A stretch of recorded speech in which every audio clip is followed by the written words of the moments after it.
Alright team, in this video we're going to put into place and discuss the principles of perimeter security. Coming up.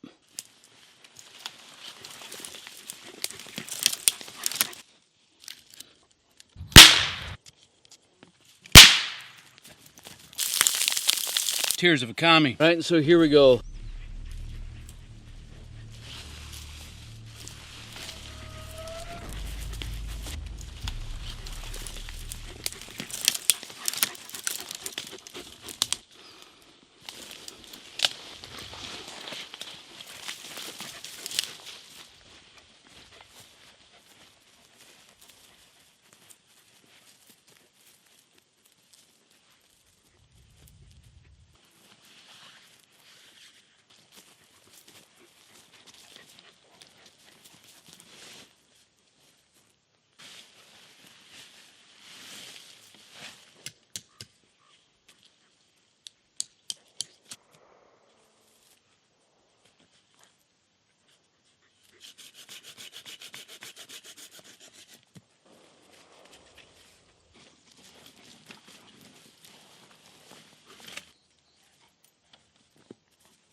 Once you're all set up, it's time to start thinking about how to secure your area. Right, so part of my packing list is a perimeter security kit. We're gonna get this thing set up and see how she works. Hey team, welcome back to the channel, man. As always, it's good to see you. So Riggs and I are moving up into the mountains today to establish a hide site. If you're working towards a bug out location, maybe it's a SHTF moment, maybe you're just camping and you know you're gonna be set in place for a while, we're gonna put into place and talk about some principles that you need to put in your kit bag so that you can master your craft and develop your tactical virtue. Hey team, so the triple arms that we're gonna put into place first are manufactured by Fifth Ops right here in the United States, and the Real Force distributes them. So I keep my perimeter security kit in this nice little green case, and that's Willie Pete. Let me know down in the comments below if you know what that is. And so in this thing, got my primer holder, some trip line, I have a 12 gauge triple arm and a 509 triple arm. Then I got another blank adapter and a primer adapter. Now the 12 gauge triple arm is just gonna use 12 gauge blanks, and there are all different types of these things. And then just regular primers. Right, so when it comes to establishing security, you need to think of it in as multiple layers as you can. Even with your home, right? You have multiple layers. You may have an outside perimeter, and you have the actual structure of your home. And then inside your home, you probably have some security devices in there as well. So we need to try to think of the same thing. In this case, I know that there are a couple avenues of approach. One is down a long axis of a road that there's an entrance to up into our campsite. And then the other one is back off behind me coming in through the woods. Behind you, in front of me, it is so steep that it is completely not a likely avenue of approach. So what we're gonna do is we're gonna set up the 12 gauge triple arm on the road, and then we're gonna set up the 509 adapter behind us. After we get those things set up into place, we'll talk about some principles that you need to have in your kit bag. Hey team, and these are some really well-made pieces of equipment. So look down in the description below for a link and a discount if you're looking to add some of these into your kit. All right, so we've gone ahead and made it out about 130 yards from the campsite. We're gonna set up the first one.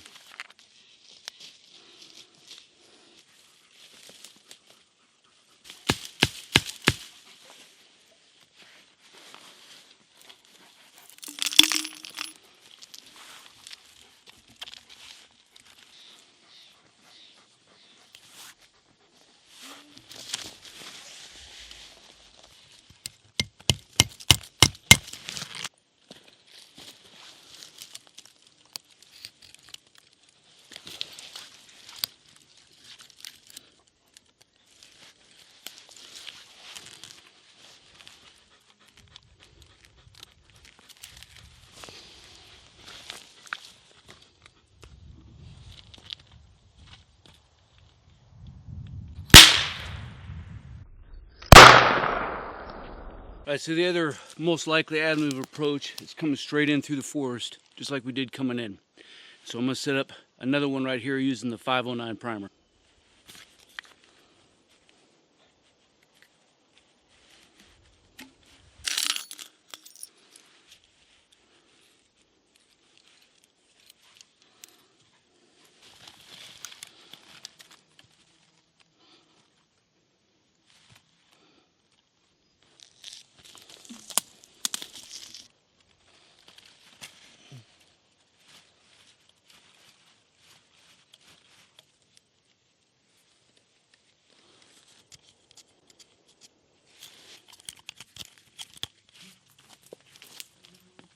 Team, and as you can see, these things are pretty dadgum loud and effective. So let's talk about a few principles that we need to have when it comes to employing perimeter security. Now, of course, only you're going to know the answers to some of these questions, but you need to understand two things right up front, and that's the situation and the mission.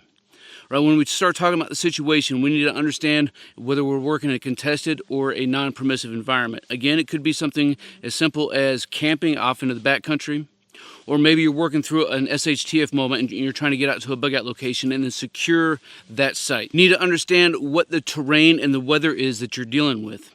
Right, we need to think about avenues of approach. We need to think about cover and concealment.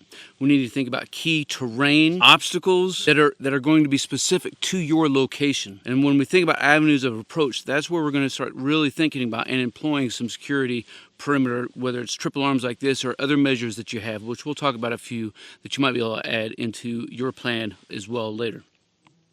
So what are the most likely avenues of approach? Right, in this case, I have one that comes up a road to our area, and then I have another one coming in off of the forest. These are the two prime candidates, and what I want to do is set these triple arms far enough back that it gives me time to respond. It does no good if somebody walks right up onto my camp, and then now it's too late for me to be able to conduct an immediate action drill. Right, team, I hope that makes sense.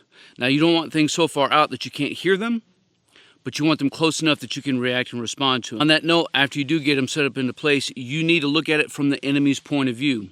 What are they going to see when they're coming? This may have more to do with actual weather than anything else, especially when it comes to triple arms. If you're trying to use some steel wire and even the Kevlar cordage as well, then you may get some reflection off of it. So trying to find an area where it's maybe more shaded, or even coating your wire with some mud will help dampen that. And of course, man, team, stay away from using fishing line. Good thing about cordage and wire itself is it's not going to stretch. And with these particular systems, after they've been pulled, and you can reset them quick, fast, and in a hurry. When it comes to the mission, again, team, what is your task and your purpose? What is going to quantify success for your mission, right? What is the end state? You need to be able to identify these and plan and prepare prior to moving out and even working through some rehearsals. That way, when time comes and Murphy comes knocking on your door, you're not caught with your pants down. All right, team, from here, I think we're going to take a quick chow break, get Riggs some water, and then we'll meet back over at the hooch and we'll go over a few other things that you need to add in.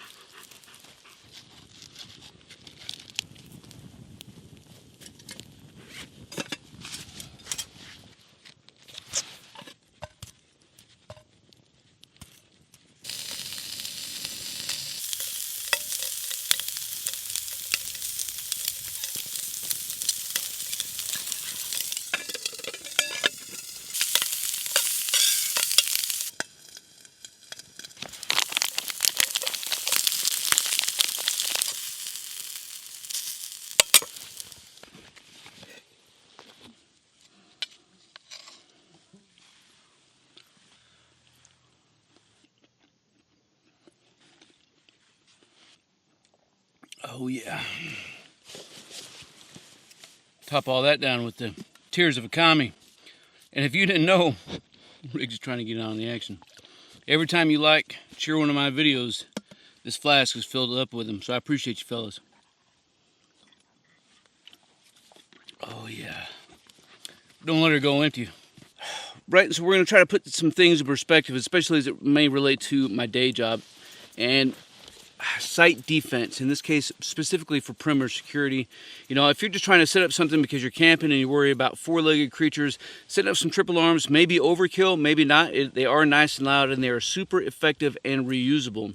As opposed to using something that's electric, you don't have to worry about batteries, you don't have to worry about something being solar powered. So I think that these are really good, really effective, and economical as well. But let's say that you're working in a non-permissive environment and you have the time and the resources to be able to employ some additional security measures. So let's go over some of this stuff here as well. So that first layer that's going to be out away from us, and it's going to be the major protective line. We're going to call this our tactical line, okay? Tactical line. And for the sake of simplicity's sake, we're going to say that X marks the spot for where we're at. And I have a most likely avenue of approach that is to my 12 o'clock or straight due north. Okay. So depending on, again, some of these things you're only going to be able to answer for yourself. And for the sake of this, we'll say that there's a small hill that's off a couple hundred meters off to my left, and another hill off to my right. And for the sake of this one, that's actually going to serve as a left and right lateral limit. Now, this is not building a range card 101. We're just going to talk some basic stuff. But I do know that there is a most likely avenue of approach that's coming straight down in between these hills, right? Does that make sense? And so I need to protect myself from that particular area. And so what I'm going to do is I'm going to set up some sort of barrier out in front of me, right? That's basically the first line of defense that we're talking about here. Now, what could we use? I could use, again, depending on the resources that I have, maybe I could just use some fallen trees. Maybe I do have some sea wire. I could set out some triple arms along that length and along that boundary, right? Does that make sense? Maybe I could, if I have a backhoe, I could build or dig a trench. Really, it's all just going to depend on what you have at your disposal. Now, back around me, here's where I definitely want 360 degree coverage. What that's going to look like, again, is going to be based off of your terrain and your environment, right? But I need to have some sort of protective line around me. And it may not be 360. Again, if you're up against some terrain that's a cliff or it's completely impassable, then that would be where I would spend my time last at, as I'm trying to improve my foxhole. But in the worst case or best case, depending on how you look at it, I need to have some sort of 360 degree coverage around me, and that's going to be my protective line.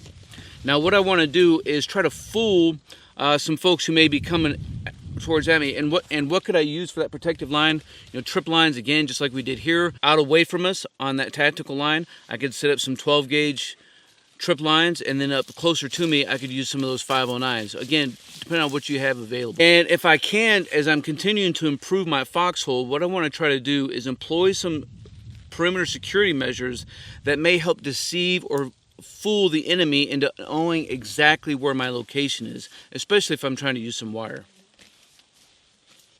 And this is going to be our supplemental system. All right, so here we go. Legend up on the top for what each one is and what it looks like. And so what we're doing with this supplemental line is trying to deceive and confuse anybody, whether or not they have a point of view looking straight at us or maybe overhead. You know, what it's going to do is going to help break up some of those lines and not enable somebody to understand completely what is going on with our defense. All right, team, there you go. Hopefully there's a few positive things added into your kit bag, whether it's perimeter security at large or employing some trip line systems. And then in a later video, I will do a dedicated review of what my thoughts are on this thing. But I thought it was value added to come out here into the woods and then employ these things in a rehearsal sort of scenario. But let me know what you think down in the comments below. That way we can keep this conversation rolling. Team, I appreciate each and every single one of y'all. And until then, you stay out there, you keep grinding, and you stay stoked.